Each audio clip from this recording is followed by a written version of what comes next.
안녕하세요, 부티비 브라더 앤디입니다. 드디어 민족의 대명절인 설입니다. 여러분 새해 복 많이 받으세요. 올해도 여러분의 부동산 의사결정을 돕기 위해서 저 앤디가 열심히 노력하겠습니다. 올해 부동산 시장의 화두는 세금과 대출, 정책, 금리, 크게 이 네 가지로 볼 수 있을 텐데요. 다주택자나 고가주택 소유자분들이 가장 관심을 두는 부분은 바로 세금이겠죠. 특히 지난해 주택임대사업자 등록 말소 이후 보유주택이 종합부동산세 폭탄을 맞게 된 임대사업자들은 세금 관련 고민이 크실 거라고 봅니다. 올해도 기간 종료에 따른 자동 말소나 자진 말소되는 임대주택이 나올 텐데요. 말소될 경우 세제 지원은 어떻게 바뀌는지 살펴보도록 하겠습니다. 우리가 보통 얘기하는 주택임대사업자는 매매 등으로 소유권을 취득해 임대하는 민간 매입 임대주택 사업자들을 칭합니다. 지난 2017년 말 세제 혜택이 커지면서 임대사업자 등록이 늘었는데요. 아쉽게도 임대주택 관련 규제는 최근 강화되는 추세입니다.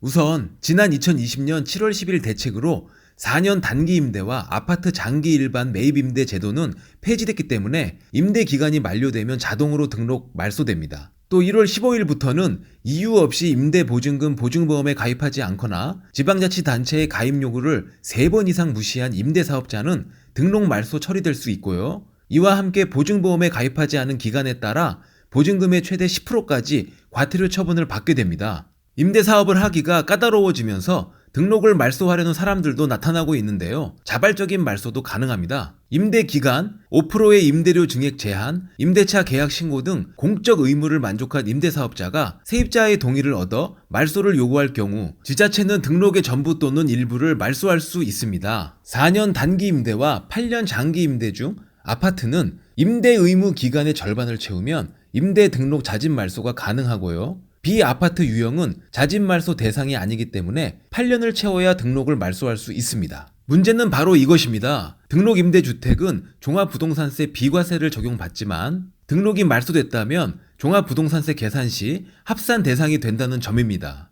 종전에 합산 배제된 부분에 대해 추징당하지는 않지만 말소된 임대주택을 빨리 양도하지 않을 경우에는 다주택 중과로 종부세 폭탄은 불가피해 보입니다. 그렇다면 어떻게 양도해야 절세가 가능할까요? 일단 자동 말소됐거나 임대 의무 기간의 절반 이상을 채운 후에 자진 말소한 주택은 양도세 혜택을 받을 수 있습니다. 자동 말소된 임대주택을 처분할 때는 양도소득세가 중과되지 않고요. 여기에 장기 임대 8년을 채우고 말소된 임대주택을 양도할 때에는 50% 장기 보유 특별공제도 적용받을 수가 있습니다.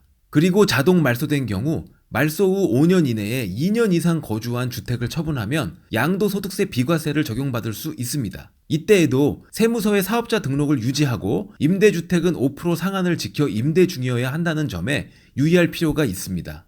등록 말소된 임대주택을 거주주택보다 먼저 양도했다면 마지막으로 남은 임대주택의 양도 후 2년이 지나야 거주주택 비과세가 적용됩니다. 절세를 위해선 거주주택을 먼저 양도하시는 편을 추천드리겠습니다. 자진 말소한 경우에도 거주주택을 5년 이내 처분하면 양도세가 비과세되나 임대주택은 말소 후 1년 이내 양도해야 중과세를 피할 수 있다는 점도 꼭 알아두시기 바랍니다. 등록 말소 후 보유세 부담이 부담스럽다면 임대주택을 재등록하는 것도 고려해 볼 수 있습니다. 다만 아파트가 아닌 주택과 오피스텔에 한해서 재등록이 가능하고요. 재등록 시에는 임대료 증액 제한을 준수해가며 10년 이상 의무 임대를 해야 합니다. 따라서 재등록에 따른 기회비용을 종합적으로 비교하여 결정할 필요가 있다는 점 꼭 기억해 두시기 바랍니다.